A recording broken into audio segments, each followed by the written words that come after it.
बिस्मिल्लाहिर्रहमानिर्रहीम, अस्सलाम वालेकुम। आप देख रहे हैं प्रोग्राम राइट एंगल और मैं हूं जवाद कमाल। आज army chief general Qamar Javed Bajwa ने काकूल में पासिंग आउट परेड से खिताब किया और इस खिताब के दौरान उन्होंने काफ़ी अहम और मीनिंगफुल बातें की। ख़ास तौर पर वाज़े कर दिया कि फेक न्यूज़ और प्रोपेगेंडे पर किसी किस्म की कोई भी तवज्जो ना दे। किसी मुल्क, ग्रुप या जत्थे को पाकिस्तान को गैर मुस्तहकम करने की साजिश किसी सूरत नहीं करने देंगे। पाकिस्तान का मुस्तकबिल महफूज हाथों में है। हमें एक दूसरे से नहीं लड़ना चाहिए, मुआशी इस्तेहकाम के लिए आगे बढ़ना चाहिए, जहालत के खिलाफ लड़ना चाहिए, गुर्बत के खिलाफ लड़ना चाहिए, ना कि एक दूसरे से। कितनी मौजूदा सूरत हाल से जो उनके बयान है कितना मुताबिकत रखता है, इस पर बात करेंगे प्रोग्राम में। और प्रोग्राम में आगे चलकर हम बात करेंगे, आज वफाकी वज़ीर दाखिला राना सनाउल्लाह के वारंट गिरफ्तारी जारी किए गए थाना कौसार में, जहां पर एसएचओ ने गिरफ्तार करने से माजरत की। एंटी करप्शन की टीम वहां पर पहुंची और उन पर मुकदमा यह है कि कलर कहार में निजी सोसाइटी के मालिक से उन्होंने रिश्वत में 2 प्लॉट लिए। ये मुकदमा है और गैर कानूनी सोसाइटी के रजिस्ट्रेशन का इल्ज़ाम है। ताहम उनकी गिरफ्तारी अमल में नहीं लाई जा सकी। कल 2 ऑप्शन पेश किए थे राना सनाउल्लाह ने। तहरीक इंसाफ के चेयरमैन इमरान खान के खिलाफ 2 ऑप्शन है। जब वो लॉन्ग मार्च की तारीख का ऐलान करेंगे तो उन 2 ऑप्शन की तजवीज़ को सामने लाया जाएगा। लेकिन पीटीआई ने आज एक ऑप्शन ज़रूर शो कर दिया, एक पत्ता ज़रूर शो कर दिया राना सनाउल्लाह की गिरफ्तारी का। पंजाब हुकूमत की जानिब से इसको कहा जा सकता है। बहरहाल, क्या पाकिस्तान की सियासत महाज आराई की तरफ जा रही है? और प्रोग्राम के आखिर में कुछ और अहम मामलात हैं। अल जज़ीरा टीवी को आज इंटरव्यू दिया बिलावल भुट्टो जरदारी साहब ने। उन्होंने कहा कि एक सियासतदान पाकिस्तान में ऐसा है जो पूरा मुल्क सैलाब में डूबा है, वो लॉन्ग मार्च की बातें कर रहा है, वो इंतखाबात की बातें कर रहा है, उसको पहले इंसान बनना चाहिए। काफ़ी ज़्यादा सख्त बातें पाकिस्तान तहरीक इंसाफ के चेयरमैन इमरान खान के हवाले से बिलावल भुट्टो ने की। और आज ही वजारत दाखिला की जानिब से इलेक्शन कमीशन ऑफ पाकिस्तान को एक ख़त लिखा गया कि ज़िमनी इलेक्शन जो 16 अक्टूबर को होने हैं उन्हें मुलतवी करवाया जाए। वजह ये पेश की गई है कि एक तो सैलाब बहुत ज़्यादा मुतासिर कर रहा है, मुख्तलिफ इलाकों में सैलाबी सूरत हाल है हल्कों में, और एक जमात का नाम लिखा गया है। यकीनन पाकिस्तान तहरीक इंसाफ की जानिब इशारा है कि एक जमात 12 से 16 अक्टूबर के दरमियान लॉन्ग मार्च इस्लामाबाद में करने का इरादा रखती है। तो इन तारीख़ों में बड़ी ममासलत है। अगर इस्लामाबाद में पर कोई जमात चढ़ाई करती है तो फोर्सेस वहाँ पर इंगेज हो जाएंगी। ज़िमनी इलेक्शन के लिए सिक्योरिटी देना पहले ही सिंध में मुश्किल है, तो और ज़्यादा मुश्किल हो जाएगा। तो क्या पाकिस्तान की सियासत आगे जाकर क्या रुख इख्तियार करेगी? क्या हुकूमत भी अब ज़िमनी इंतखाबात से भाग रही है? इस पर प्रोग्राम में बात होगी। अपने मेहमानों का आपसे तारुफ करवाऊंगा। हमें ज्वाइन किया है पाकिस्तान तहरीक इंसाफ के मरकज़ी रहनुमा फिरदौस शमीम नकवी साहब ने, पाकिस्तान पीपल्स पार्टी के मरकज़ी रहनुमा आजिज़ धामरा साहब प्रोग्राम में हमारे साथ मौजूद हैं, और सीनियर तज्ज़ियाकार ज़ैगम खान साहब ने हमें ज्वाइन किया है। फिरदौस शमीम नकवी साहब, आपसे आगाज़ करना चाहेंगे। फिरदौस शमीम नकवी साहब से बात करेंगे। आजिज़ धामरा साहब, अब आप army chief general Qamar Javed Bajwa का बयान अगर सामने रखें जो आज उन्होंने काकूल में पासिंग आउट परेड के दौरान खिताब में दिया। हुकूमत का काम है चार्टर ऑफ इकॉनमी बनाना, हुकूमत का काम है चार्टर ऑफ एजुकेशन बनाना, या फिर अपोजिशन जिस तरह एहतजाज कर रही है उसको रोकना, उसके पास जाना, उससे बात करना? क्योंकि उन्होंने एक बात बिल्कुल वाज़ेह की कि हमें आपस में नहीं लड़ना चाहिए, जहालत गुर्बत के खिलाफ लड़ना चाहिए।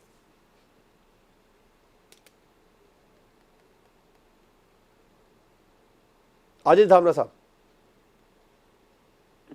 जी, ये मुझसे सवाल है आपका? जी जी जी जी। हुकूमत ऑपोजिशन को अब किस तरह रोकने की कोशिश करेगी, या आप लोग वही बयान जारी रखेंगे कि जी आ जाए, देखेंगे, आप लोगों को याद करेंगे, ऐसा आपके खिलाफ एक्शन होगा, जिस तरह बयान वजारत दाखिला की जानिब से दिए जा रहे हैं? और जबकि आज पासिंग आउट परेड के दौरान सिपा सलार ने भी कह दिया कि आपस में नहीं लड़ना चाहिए, जहालत गुर्बत के खिलाफ हमें लड़ना चाहिए, इकॉनमी हमारा बड़ा चैलेंज है। बिस्मिल्लाहिर्रहमानिर्रहीम। देखें, ये वो बातें हैं जो आज से नहीं, कई महीनों से ये बातें चलती हुई आ रही थी कि ये वो शख्स है जो आज अपोजिशन में जरूर हैं, मगर कल जब हुकूमत में थे तो वही बातें हम इनको कहते थे कि अपोजिशन, उस वक्त की अपोजिशन और आज की हुकूमत, इत्तेहाद की जो हुकूमत है, कि हम आपसे इकोनॉमी पे बात करना चाहते हैं, चार्टर ऑफ इकोनॉमी करना चाहते हैं। बिलावल भुट्टो जरदारी साहब की पहली स्पीच आपको याद होगा और पूरी कौम को याद है, फ्लोर ऑफ द हाउस का था कि कदम बढ़ाओ इमरान खान, हम तुम्हारे साथ हैं। मगर उस बात पे एक जिद्दी और लाडले बच्चे ने, उन्हें घुमंड था क्योंकि वो लाए गए थे, वो सिलेक्टेड थे इसलिए उन्हें अपोजिशन की वो बातें उस वक्त भी अच्छी नहीं लग रही थी। और वो आज भी लाडला जो है अपनी उस जिद पे कायम है कि जो घर के खिलौने तोड़ने पे तुला हुआ है, वो किसी भी सूरत में घर में एक अच्छे बच्चे की तरह रहना नहीं चाहता और वो मौका हाथ से जाने नहीं देता। और इसलिए चीफ ऑफ आर्मी स्टाफ ने जो बात की है, अब जाहिर है वो उन्होंने जिस अंदाज में की होगी, डीजी आईएसपीआर ज्यादा उस पर बात कर सकेंगे, मगर मैं पॉलिटिकल वर्कर के हिसाब से बात करता हूँ कि मुल्क में जो सैलाबी सूरत हाल है, इंसान परेशान है। पाकिस्तान का हर दिल में दर्द रखने वाला इंसान परेशान है। एक अगर कोई बंदा परेशान नहीं है, एक जमात अगर परेशान नहीं है, एक जमात जब इस मुल्क में रेस्क्यू के लिए केपीके में पंजाब में जब हेलीकॉप्टर की जरूरत होती थी तो वो लाडले बच्चे के जलसों में वो हेलीकॉप्टर टैक्सी का किरदार अदा करते रहे। मगर वो आज भी कह रहे हैं कि इस मुल्क में अवाम परेशान है तो मेरा क्या। वो कह रहे हैं कि अगर मुल्क डूबा हुआ है तो मेरा क्या। इसलिए वो अनारकी पैदा कर रहे हैं। अगर वो रियल सियासतदान होते, अगर उनके दिल में अवाम के लिए जरा भी हमदर्दी होती तो वो जरूर ये कहते कि मैं 2 महीने। तो ये कह रहे हैं कि मुल्क डूबा है तो आप लोगों की वजह से डूबा, आप लोगों ने सही मैनेज नहीं किया, पाकिस्तान में मईशत खराब है तो आप लोगों की वजह से, उनका मौकिफ तो ये। वो कोरोना भी फिर इनकी वजह से आया था इस मुल्क में। अच्छा, कोरोना भी इसी की वजह से क्या मुल्क में आया था। और देखिए मैं तो कह रहा हूँ कि शमीम नकवी साहब से इसका जवाब लेंगे। एक नालायक शख्स जो है वो इस तरह के बयान देगा ना कि सैलाब आया, इनके केपीके के अंदर सैलाब किसने लाया? वो 2 अरब रुपए का होटल जो जमीन बोस हो गया और इनके वजीर, इनकी हुकूमत मुलविस है जब वो होटल बना था। इनसे पूछे कि धामरा साहब ये बातें बिल्कुल ठीक है, दुरुस्त है, पूछेंगे फिरदौस शमीम नकवी साहब से इस पर जवाब लेंगे। केपीके का हेलीकॉप्टर जब रेस्क्यू के लिए लोग पुकार रहे थे तो ये मुराद अली शाह साहब की नालायकी थी कि वहां बिल्कुल ठीक है। धामरा साहब इस पर जवाब लेंगे फिरदौस शमीम नकवी साहब से। ये बताएं, अपोजिशन का काम तो एहतजाज करना है ना, अब इस वक्त जो सूरत हाल है, या तो उन्हें इस्लामाबाद में मार्च करने आने दिया जाएगा या उनसे पहले बैठकर मुज़ाकरात करके बात कर ली जाएगी। क्या करे हुकूमत, क्या सोच रही है? देखें, नालायक शख्स से मुज़ाकरात के लिए कई मरतबा कोशिशें की गई, मगर इनकी जानिब से ये देखें, अभी तो इनसे बात करने की आप बात कर रहे हैं। जब कोविड था पूरी दुनिया कोविड की वजह से परेशान थी। अब तो ये हालात सिर्फ पाकिस्तान के लिए है ना, दुनिया कोविड के लिए परेशान थी। जब अपोजिशन इनकी सदारत में ना चाहते हुए भी बैठी थी तो इन्होंने क्या किया था, अपनी एक तकरीर करके और चले गए। उन्होंने कहा कि मैं इनके साथ नहीं बैठूंगा। तो उस शख्स पे ये सवाल क्यों किया जा रहा है कि आप इनसे बात करें? ये होते कौन है बात करने के लिए? जिन्होंने असेंबली पे हमला किया, जिन्होंने जमहूरियत पे हमला किया, और इनके प्रेसिडेंट साहब जो हैं, जिस असेंबली को इन्होंने तोड़ा 20 मिनट में, आज उससे खाली कुर्सियों से मौजूदा सूरत हाल में आर्मी चीफ ने भी बड़ा मीनिंगफुल मैसेज दे दिया है कि हमें मुआशी इस्तेहकाम की तरफ बढ़ना है, जहालत गुर्बत के खिलाफ लड़ना है। ये आपस में चीफ की बातें नहीं है, ये आर्मी चीफ की बातें नहीं है, ये पाकिस्तान के हर 22 करोड़ अवाम की। तो अब आप लोग हुकूमत है ना, 22 करोड़ अवाम का कैसे सोचेंगे? हुकूमत में ना आप लोग किस तरह 22 करोड़ अवाम का सोचेंगे? किस तरह अगर एक जमात, इंशाल्लाह हुकूमत जो है वो मईशत को ठीक करेगी। उन्होंने ये भी कहा कि किसी ग्रुप या जत्थे को, आप मेरी बात सुन लेना, ये हुकूमत मईशत को ठीक करेगी, ये मुल्क मईशत के ठीक होने से ठीक होगा। अगर किसी मईशत के खिलाफ काम करने वाला जत्था आया तो जाहिर है उससे आईनी हाथों से निपटा जाएगा। उसे आने से पहले उनके साथ, वो भी एक सियासी जमात ही है, उसके साथ पहले बैठकर मुज़ाकरात करके आपस में लड़ने से बेहतर है पहले मुज़ाकरात, ये बात नहीं हुकूमत करेगी। अगर आप कह रहे हैं कि वो सियासी जमात है तो ये आपकी बड़ी मेहरबानी है, इनके ऊपर एहसान कर दिया आपने। 2000 कहते हैं कि ये सियासी जमात बने। 2018 के इंतखाबात के नतीजे में, मैं अगर 2018 के इंतखाबात के नतीजे को सामने रखूं तो सियासी जमात ही है। आरटीएस सिस्टम की पैदावार, फार्मी मुर्गा जो होता है ना, वो ऐसे अंडे से पैदा होता है, जो उससे मुर्गा पैदा नहीं होता, वो मशीन से पैदा होता है। तो इसलिए देसी और फार्मी में थोड़ा फर्क होना चाहिए। आरटीएस सिस्टम से आने वाली हुकूमत खत्म हो गई, उसके पास मैंडेट नहीं था, न्यू मैंडेट लेके आए कौम को। अभी जो आपकी ऑडियो लीक्स हो रही है, ये किसको पता नहीं है कि आप इस मुल्क में अनारकी पैदा कर रहे हैं। अरसलान बेटे एक नहीं, फिरदौस शमीम नकवी साहब से, अरसलान बेटे हैं, फिरदौस शमीम नकवी साहब से जवाब लेते हैं। सर बिल्कुल ठीक है धामरा साहब। फिरदौस शमीम नकवी साहब, आर्मी चीफ ने आज काकुल में खिताब किया, यकीनी तौर पर आपने भी सुना होगा, उन्होंने बिल्कुल वाजे किया कि एक तो किसी मुल्क, ग्रुप या जत्थे को पाकिस्तान को गैर मुस्तहकम नहीं करने देंगे। दूसरा उन्होंने कहा कि आपस में हमें नहीं लड़ना है, हमें इकॉनमी को बेहतर करना है, उसकी तरफ सोचना होगा, पाकिस्तान के हर शहरी का फ़र्ज़ है। दूसरा, जहालत गुर्बत के ख़िलाफ़ लड़ना है। और इस वक्त जैसे धामरा साहब आपसे कुछ देर पहले फरमा रहे थे कि एक तो कोई सियासी जमात नहीं है पाकिस्तान तहरीक इंसाफ, दूसरा ये कि आएंगे तो फिर हम उन्हें उसी तरीके से निपटेंगे। पहले बात तो की नहीं जा सकती है पाकिस्तान तहरीक इंसाफ से, क्योंकि वो बात करने के लिए तैयार नहीं है। आपने शुतुरमुर्ग के बारे में सुना तो होगा कि शुतुरमुर्ग क्या करता है। वो अपना मुंह जमीन में डाल के सारी बातें करता है, उसकी आंखों से कुछ नजर नहीं आता, हरकतें वो वही कर रहा होता है। धामरा साहब मेरे लिए बहुत काबिले इज्जत तो नहीं कहूंगा, लेकिन ये कहूंगा कि मैं इनसे रग़बत रखता हूँ, इससे कि मैं सिर्फ सच बोलने वालों के साथ इज्जत करता हूँ। अगर किसी शख्स को ये नहीं नजर आ रहा कि मकबूलियत के लिहाज से आज पाकिस्तान की सबसे बड़ी जमात कौन सी है, तो मैं उस आदमी के बारे में क्या कहूंगा, सिवाय यही कहूंगा कि शायद शुतुरमुर्ग का शागिर्द है। ना मशीनी मुर्गा है ना देसी मुर्गा है, ये तो शुतुरमुर्ग है। और जहां तक आपने बाजवा साहब की बात कही, तो मैं सिर्फ एक बात कह सकता हूँ, और शायद आपका स्टेशन उसको नशर करे या ना करे या सेंसर हो जाए। खुदरा नसीहत बादस फसीहत, फारसी का जुमला है, ज़रुल मिसाल है, इससे कि जो नसीहत कर रहे हैं पहले उस पर वो अमल कर ले। Walk the talk in English, that's what they say. If he had followed that principle all along in his life, today Pakistan's army would not be in the situation it is today in. और ये मुसलसल सब कुछ जो है, army का बिल्कुल मुसलसल एक ही मौक़िफ़ है कि आज भी उन्होंने ये कहा कि हमें जमहूरी इदारों की इज्जत करनी है, जितने भी वहाँ पर पासिंग आउट होने वाले। सच्ची यही मौक़िफ़ फौज ने हमेशा रखा है ना पाकिस्तान की तारीख में।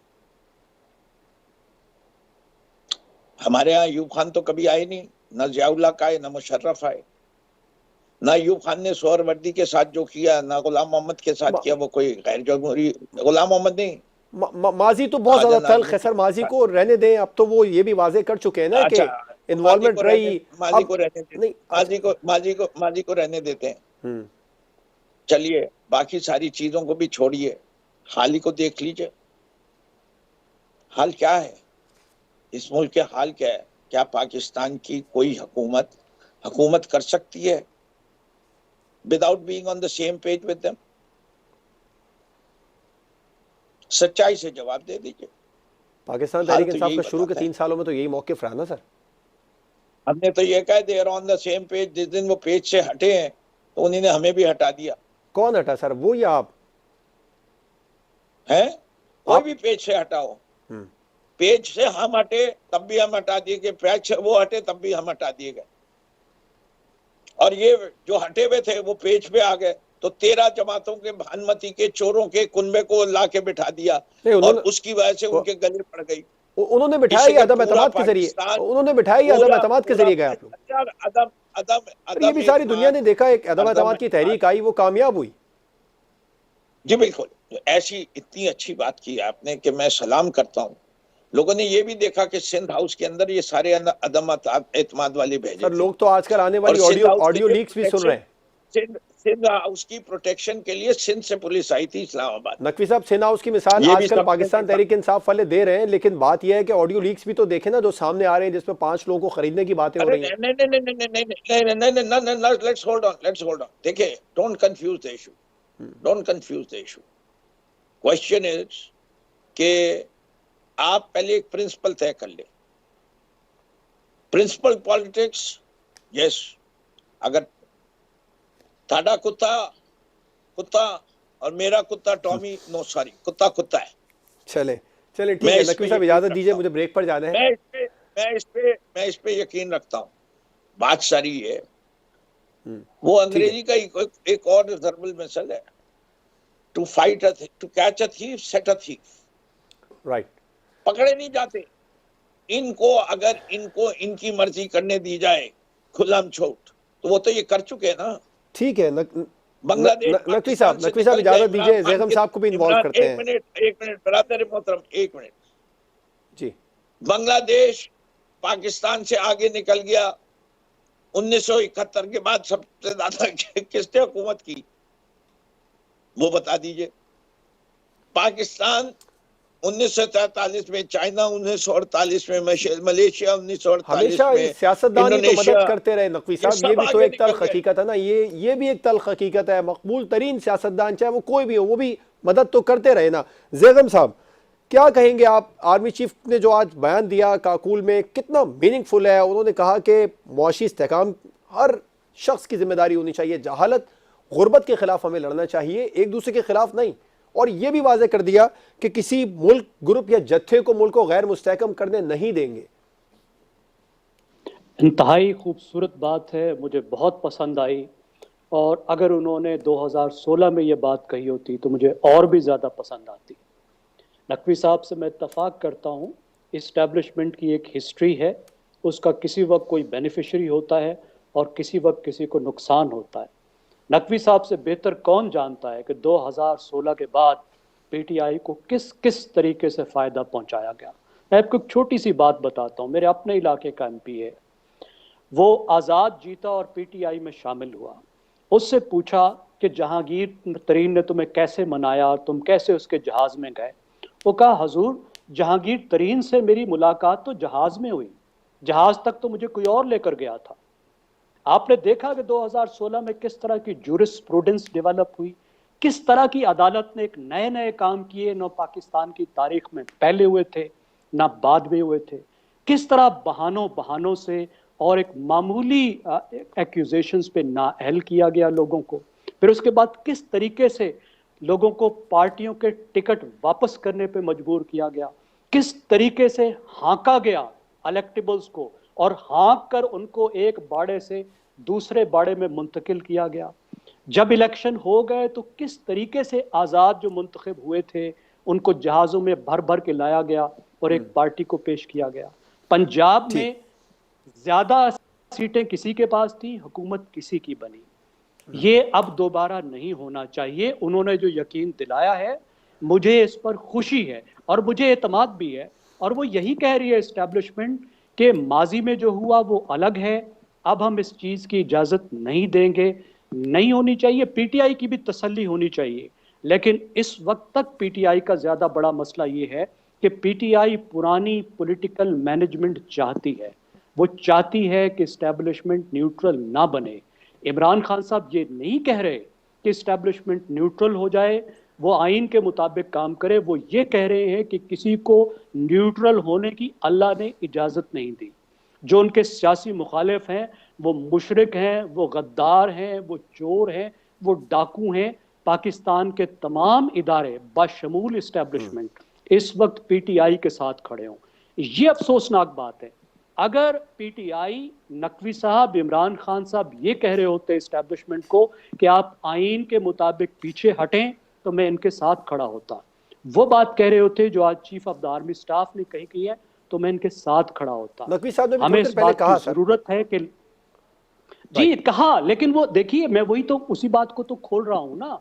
वो ये नहीं कह रहे, वो ये जरूर कह रहे हैं कि फौज जो मैं है ये कह रहा हूं, पीछे हटे। लेकिन मैं बिल्कुल ये कह रहा हूं, आपको अगर बात नहीं समझ में आ रही, अगर आप मौका दें मैं दोबारा कह दूंगा वो बात और खुले अल्फाज। ना ठीक है नकवी साहब, आपका मौका आ मुझे चुका है। बिल्कुल समझ आ रही है नकवी साहब, मुझे समझ आ रही है। लेकिन आप इमरान खान को समझाएं, वो क्या कह रहे हैं, न्यूट्रल होने की क्यों इजाजत नहीं है? वो क्यों कह रहे हैं कि गद्दारों को वापस मत लाओ? वो क्यों कह रहे हैं कि ये लोग मुशरिक हैं और इनका साथ किसी को भी, किसी कौमी इदारे को भी नहीं देना चाहिए? अगर आप कह रहे हैं तो मैं आपसे ज़ैगम साहब, आजकल तो खान साहब ये भी कह रहे हैं कि न्यूट्रल है, तो यकीन दहानी करा दी जाए कि न्यूट्रल है और फिर इलेक्शन करा दें। मेरा मुझे ब्रेक पर जाना है, ब्रेक के बाद हम बात करेंगे। वज़ीर दाखिला राना सनाउल्लाह के वारंट गिरफ्तारी जारी हुए हैं, क्या पाकिस्तान की सियासत महाजराई की तरफ जा रही? ब्रेक के बाद पर बात होगी।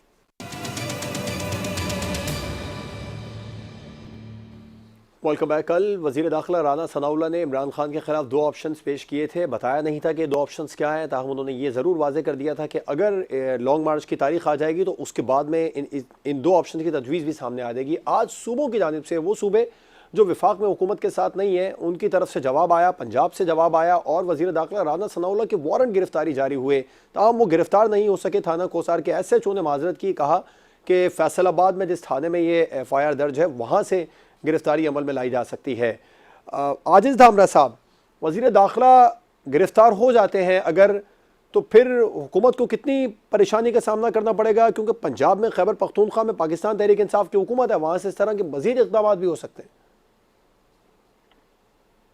देखिए, पहली बात तो मेरी बात पे जो तबसरा किया था फिरदौस शमीम नकवी साहब, जी जी मुख्तसर कीजिएगा। तो मैं उन्हें काबिल इज्जत तो नहीं कहूँगा। अगर उनको अपनी पार्टी की जानिब से ये खौफ है किसी को मुखालिफ को काबिल इज्जत करार देना, तो कोई बात नहीं है। वो मुझसे उम्र में कोई 50-55 बड़े हैं, सीनियर हैं, मैं उन्हें काबिल इज्जत करार दे देता हूँ कि मैं हैरत ज़दा हूँ कि नकवी साहब जैसा शख्स इस पार्टी में कैसे। बहरहाल वो उनकी मर्जी है, बहरहाल मैं उन्हें काबिल इज्जत करार दे देता हूँ पर्सनल वे में।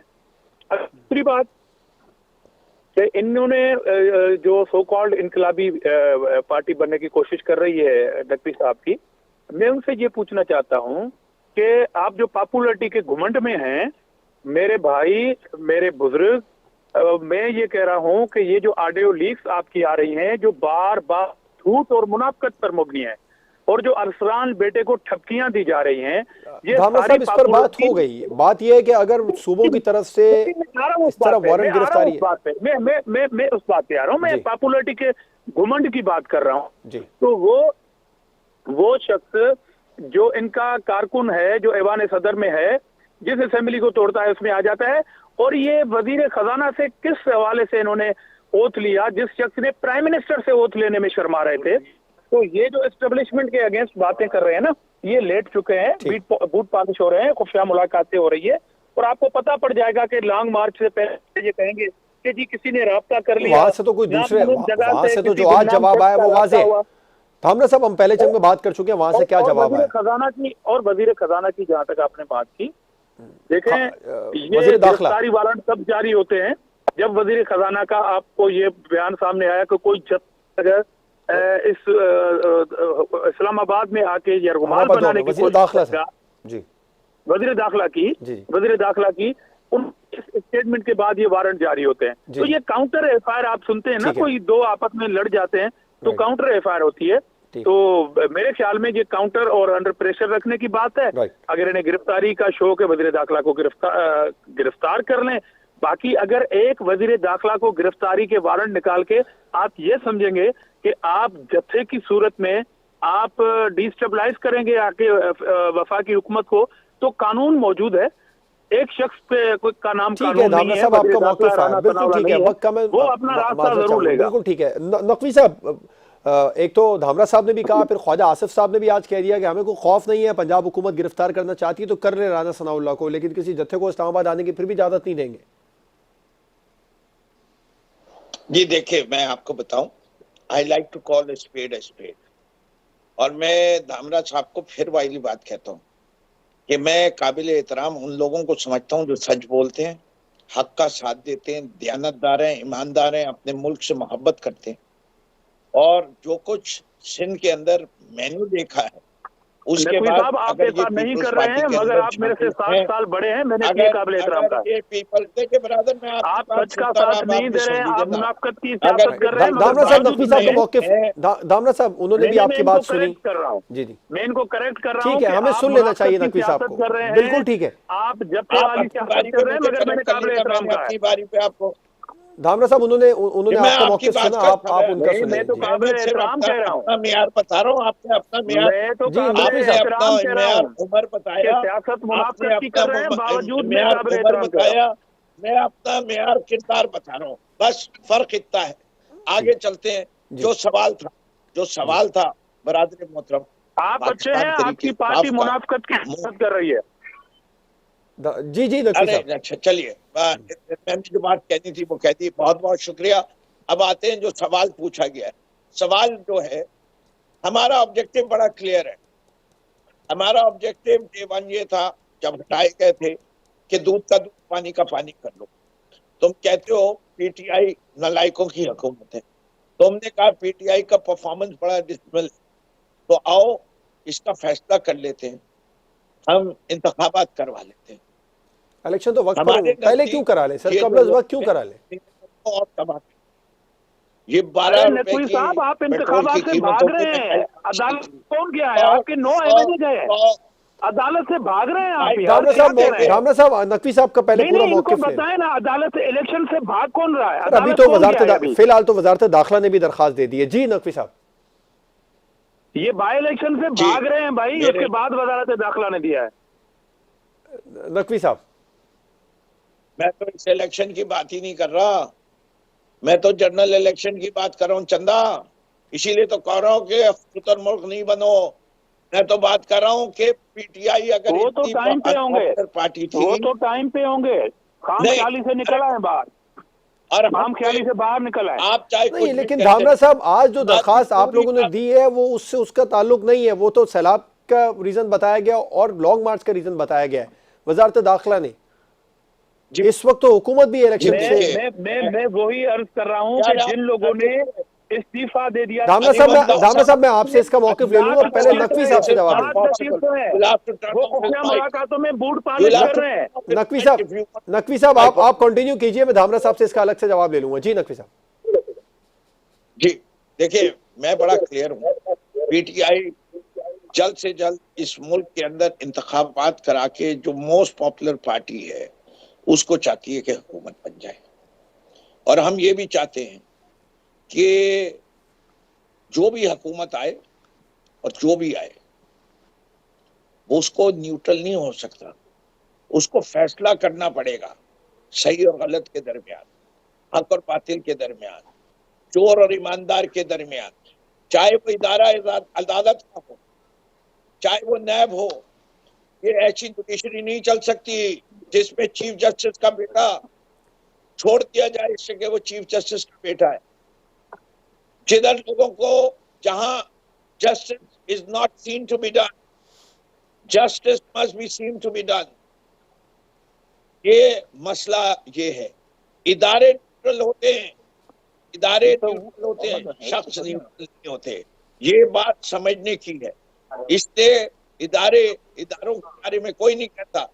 कुछ इदारों का रोल ही ऐसा है, जुडिशरी पार्टी नहीं हो सकती। चलिए, इसलिए ठीक है। लेकिन जज न्यूट्रल, जज पॉसिबल नहीं है, इसलिए जज के पास न्यूट्रलिटी उसे शो करनी है, वो होता नहीं है न्यूट्रल। ठीक है नकवी साहब, डिटरमिन द डिफरेंस, बिल्कुल ठीक है, जानने की आपका कोशिश कर रहे हैं। बिल्कुल ठीक है, आपका मौकिफ आया। मैं इस हवाले से ज़ैगम साहब का भी मौकिफ लूंगा ब्रेक के बाद, कि वो किस हद तक उनका तज्जिया क्या कहता है, पाकिस्तान की सियासत कितना महाज आराई की तरफ जा रही है। एक ब्रेक के बाद पर बात होगी।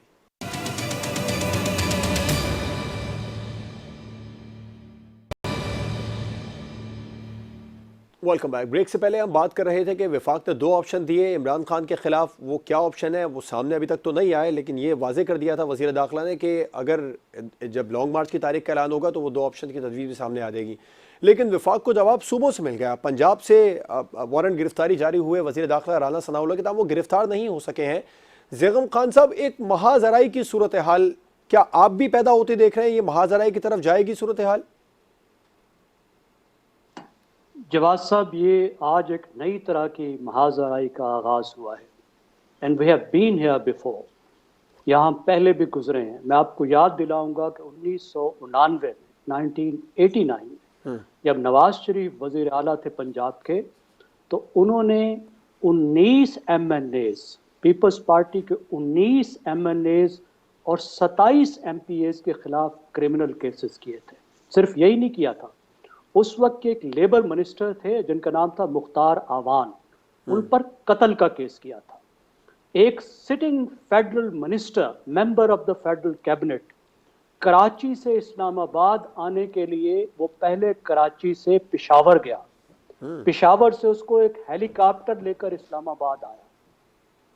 ये कोई मजाक नहीं है कि एक सूबा उठकर फेडरल कैबिनेट के मेंबर पर, और फेडरल कैबिनेट के भी एक अहम तरीन मेंबर पर, वजीर दाखिला पर एक क्रिमिनल केस ठोक दे। ये एक बहुत बड़ी चढ़ाई है जो एक सूबे ने एक फेडरेशन पर की है, और इस दरमियान में आपको इसकी मिसाल नहीं मिलेगी। आप ढूंढिए 1999 के बाद इस वक्त तक दरमियान में इतनी बड़ी एस्केलेशन की आपको मिसाल नहीं मिलेगी। पीटीआई का इस बात पे एतराज हो सकता है कि उस पर केसेस करके उन पर दबाव डाले जा रहे हैं, लेकिन एक सियासतदान पे केस करना और प्रोविंस का एक फेडरल कैबिनेट के मेंबर पे केस करना एक बड़ी मुख्तलिफ बात है। आप जरा तसव्वुर कीजिए कि थाना कोहसार में एक केस जो है वो केपी के चीफ मिनिस्टर पे दर्ज कर दिया जाए। ये मुल्क है या कोई तमाशा खाना है? ये एक फेडरेशन है जहां पे ये केसेस हो रहे हैं और अगला स्टेप क्या पीटीआई तैयार कर रही है इनकलाब का कि दो सूबे मिलकर जो है वो यलगार कर दे कैपिटल पे। एक अफसोसनाक सिचुएशन है, दोनों को साथ बैठकर इस सूरत हाल से निकलना होगा। पीटीआई का जमहूरी हक है कि इलेक्शन डिमांड करे, पूरे मुल्क में मुजाहिरे करे। बिल्कुल ठीक है, पीटीआई का कोई हक नहीं है कि वो मुहासरा करे इस्लामाबाद का। राइट, जगम साहब को पॉइंट है। वन लाइनर रिप्लाई चाहूंगा। नकवी साहब, प्रोग्राम का वक्त खत्म हो गया है, आप लोग साथ बैठेंगे? जगम साहब, आई थिंक सो कि ये तो जो प्रेमिस जगम साहब ने दिया है, जिस कैबिनेट में 70% लोग ही ऐसे हों जिनके ऊपर क्रिमिनल चार्जेस हों, उन क्रिमिनल चार्जेस को अगर परसू करना जो है वो गलत है, तो मैं तो उन अदालतों को पहले ही लानत मलामत कर चुका हूं जो क्लोज एंड शट केसेस को मंतकी अंजाम तक नहीं पहुंचा। ठीक है नकवी साहब, माजरत के साथ प्रोग्राम का वक्त खत्म हुआ, खत्म कराने की माजरत चाहूंगा। पाकिस्तान का अदल का निजाम बिल्कुल ठीक है। फिरदौस शमीम नकवी साहब, आजिज धामरा साहब और जैगम खान साहब प्रोग्राम में हमारे साथ मौजूद थे। तमाम मेहमानों का बहुत शुक्रिया। प्रोग्राम आपने देखा नाजरीन, इजाजत दीजिए, अल्लाह हाफिज।